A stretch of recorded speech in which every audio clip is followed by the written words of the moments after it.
தென்னாடுடைய சிவனே போற்றி எந்நாட்டவருக்கும் இறைவா போற்றி. அனைவருக்கும் வணக்கம். இந்த காணொளியில் திருமணத்தில் பட்டம் கட்டுகின்றார்களே அதை பற்றி தான் சிந்திக்க போகிறோம்.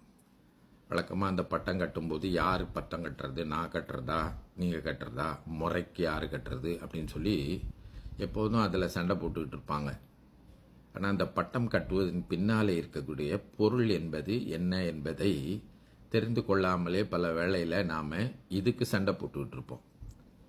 இந்த பட்டம்ங்கிறது உங்களுக்கு தெரியும், ஒரு லேசான தங்க தகடில் நூல் கோர்த்து நெத்தியில் கட்டுவாங்க. அது பெரும் விலை எதுவும் பெறாது, ரொம்ப மலிவான ஒன்று தான். ஆனால் அது உணர்த்துகின்ற கருத்து இருக்கின்றதே, அது ரொம்ப ஆழமான கருத்தை உணர்த்துவது. இந்த ரெண்டு வகையான பட்டம் கட்டுவார்கள். ஒன்று திருமணத்திற்கு முன்பாக பிறந்த வீட்டு பட்டம் என்று கட்டுவார்கள். திருமணம் முடிந்த பிறகு புகுந்த வீட்டு பட்டம் என்று கட்டுவார்கள். இந்த பட்டம் கட்டுவது வழக்கமாக எங்கே நடக்கும் அப்படின்னு பார்த்தீங்கன்னா, இந்த மணப்பெண்ணு அல்லது மாப்பிள்ளை வீட்டிலேருந்து திருமண உடையோட புறப்பட்டு வர்றாங்க பார்த்தீங்களா, அப்போ இந்த பட்டம் கட்டுவார்கள். இப்போ திருமுறை திருமணங்கள் எல்லாம் பார்த்தீங்கன்னா வீட்டிலேருந்து அவங்க கட்டிக்கிட்டு வருவாங்க, திருமண உடையோடே வந்துடுவாங்க. அதனால வீட்டிலேருந்து பட்டம் கட்டி கொண்டு வருவார்கள். இந்த வைதிக திருமணத்தில் அவங்க உடை மாற்றி கொண்டு வருகின்ற போது அந்த பட்டத்தை கட்டுவார்கள். இந்த பட்டத்தை தாய் மாமன் தான் கட்டுவார்.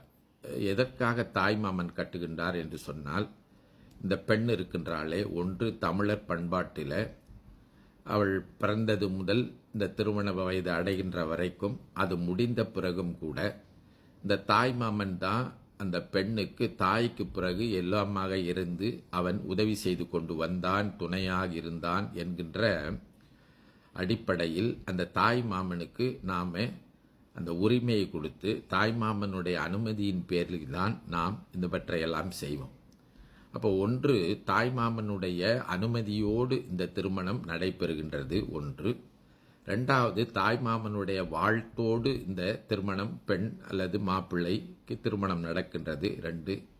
மூன்றாவது, இனி அந்த பெண்ணுக்கு திருமணம் ஆன பிறகும் அந்த பெண்ணுக்கு அவளுடைய பெற்றோர்களை தவிர்த்து தான் பின்னாலே உறுதியாக இருப்பேன் என்று தாய் மாமன் உறுதி அளிப்பதும் இந்த பட்டம் கட்டுவதிலே இருக்கின்றது. அதற்கு மேலாக இந்த ஏன் இதற்கு பட்டம் அப்படின்னு பேர் கொடுத்துருக்காங்க அப்படின்னு சொன்னால், நாம் அன்றாட வழக்கில் பார்க்குறோம் இல்லையா, அவர் படித்து பட்டம் பெற்றார், அவர் இப்போ டத்தோ பட்டம் பெற்றார், தான்சிரி பட்டம் பெற்றார், அப்படிலாம் அப்படி பட்டம் பட்டம்னு சொல்கிறோம் இல்லைங்களா, டைட்டில்ன்றாங்க இல்லைங்களா. அதுபோல் இந்த பெண் நன்றாக வளர்க்க பெற்றிருக்கின்றாள், பெண்களுக்குரிய பண்புகளை எல்லாம் பெற்றிருக்கின்றாள், நல்ல குல விளக்காக திகழ்வாள், அவள் எங்கள் வீட்டு பெண் என்கின்ற பட்டத்தை பிறந்த வீட்டில் அவளுக்கு தாய் மாமன் கொடுத்து, அவள் நன்றாக வளர்க்கப்பட்டவள், நல்ல பண்புகளை உடையவள், குலவிளக்காய் விளங்கக்கூடியவள் என்பதற்கு நான் உறுதி கூறுகின்றேன் என்று அவள் எங்கள் வீட்டு பெண் என்கின்ற ஒரு பட்டத்தை அவளுக்கு அளிப்பதனால்தான் அந்த பட்டத்தை எங்கே கட்டுவாங்கன்னா நெத்தியில் கட்டுவாங்க. அப்போ அவள் கொஞ்சம் பேர் சொல்கிறாங்கல்ல, பேச்சு வழக்கில் சொல்லுவாங்க, என்ன நான் இழிச்ச வாயின்னு நெத்தியில் எழுதி போட்டிருக்கா அப்படின்னு கொஞ்சம் பேர் கேட்பாங்க இல்லைங்களா. அதுபோல் அவள் மிகச்சிறந்த பெண், எங்கள் வீட்டு பெண் என்கின்ற அந்த பட்டத்தை தாய்மாமன் முன்னின்று அவளுக்கு வழங்குவதாக பெற்றோர்கள் முன்னிலையில் பெற்றோர்களுடைய அனுமதியோடு அந்த தாய் மாமன் முன்னின்று அவள் எங்கள் வீட்டு பெண், எல்லா சிறப்புகளையும் உடையவள், எல்லா பண்பு நிலைகளும் உடையவள், எல்லா கலைகளையும் கற்றிருக்கின்றாள், அதற்கு நான் சான்று என்கின்ற உறுதியை பட்டத்தை அவளுக்கு அளிப்பதுதான் நெற்றியில் பட்டம் கட்டுவது. நான் இன்னைக்கு கொஞ்சம் பேர் இந்த பட்டம் கட்டுறதை விரும்புறதில்ல. அவங்க இந்த பிரைடல் அழகு ஒப்பனை அப்படின்னு சொல்லி பட்டம் கட்டினா நல்லா இருக்காது அப்படின்னு சொல்லி பேர் கட்டாமல் இருக்காங்க. அது அவருடைய விருப்பம். ஆனால் அதை தவிர்த்து விட்டால் இந்த பட்டம் கட்டுவது என்கின்ற ஒரு பண்பாடு, அதற்கு பின்னாலே இருக்கின்ற இந்த செய்தி நாளடைவில் காணாமல் போய்விடும். அப்போது பட்டம் கட்டுவது தான் சிறப்பு. அந்த பெண்ணுக்கு நாம் அவ்வளவு பெரிய சிறப்பை கொடுக்கின்றோம், பிறந்த வீட்டிலிருந்து ஒரு சிறப்பை கொடுக்கின்றோம் என்று இன்றைக்கு இந்த பெண்களுக்கும் பையன்களுக்கும் தெரியறதில்ல. அதனால தான் பட்டம் கட்ட வேணாம், நல்லா இல்லை அப்படின்னு சொல்கிறாங்க. இப்போ நம்ம எதையோ முகத்தில் ஒப்பனைக்காக வைத்து கொண்டு வருகின்றோம். அது தப்பு இல்லை, நம்ம அழகாக இருக்க வேண்டும் என்று சொல்கின்றோம். அந்த அழகுக்கு மேலே ஒரு பண்பான பெண், நல்ல பெண், ஒரு குடும்பத்தில் உள்ள நல்ல பெண், நல்ல இயல்புகளை உடையவள், சிறப்பினை உடையவர்கள் என்கின்ற அந்த பட்டம் நமக்கு வேண்டாமா? அதை சிந்தித்து பார்க்கலாம் இல்லையா? சில பேர் என்ன செய்கிறாங்க, அந்த பட்டத்தை கையில் கட்டி கொள்கின்றார்கள். நம்ம கேட்கக்கூடும், கையில் கட்டுனா என்ன தப்பு, நெத்தியில தான் கட்டணுமா அப்படின்னு சொன்னால், இந்த நெற்றி என்பது எல்லோருக்கும் பறைசாற்றுவதாக இருக்கின்றது. கையில் கட்டினா யாருக்கும் தெரியாது. அப்போது அந்த பெண்ணினுடைய சிறப்பினை குறிப்பிடுகின்ற ஒன்றாக இந்த பட்டம் கட்டுவது என்று இருக்கின்றது. அதற்கு மேலே தாய்மாமன் எனப்படுபவன் நீ திருமணமான பிறகும் உனக்கு பின்னாலே இருந்த அனைத்தையும் நான் செய்யக்கூடியவனாக இருக்கின்றேன், உன் பெற்றோர்களுக்கு பிறகு அடுத்து நான் இருக்கின்றேன் என்கின்ற உறுதியாகவும் உறுதியினுடைய அடையாளமாகவும் அந்த பட்டம் இருக்கின்றது. அப்போது தாய்மாமன் அந்த பெண்ணினுடைய சிறப்பை எடுத்து கூறுவதன் அடையாளமாக இருக்கின்றது. அந்த பெண்ணின் பிறந்த வீட்டில் அவள் பெற்றிருக்கின்ற நற்பண்புகளையும் நற்கூறுகளையும் அடையாளப்படுத்துவதாக அந்த பட்டம் இருக்கின்றது. அதே போன்றுதான் திருமணம் ஆகிவிட்ட பிறகு, தாலி கட்டிவிட்ட பிறகு, இவ்வளவு சிறப்புகளையும் உடைய அந்த பெண்ணை நீங்கள் எங்களுக்கு திருமணம் செய்து கொடுத்திருக்கின்றீர்களே, இனி அவள் புகுந்த வீட்டில் இந்த சிறப்புகளோடு இருப்பாள் என்பதற்காகத்தான் அடுத்து திருமணம் முடிந்த பிறகு அவளுக்கு புகுந்த வீட்டு பட்டம் என்று ஒன்று கட்டுவார்கள்.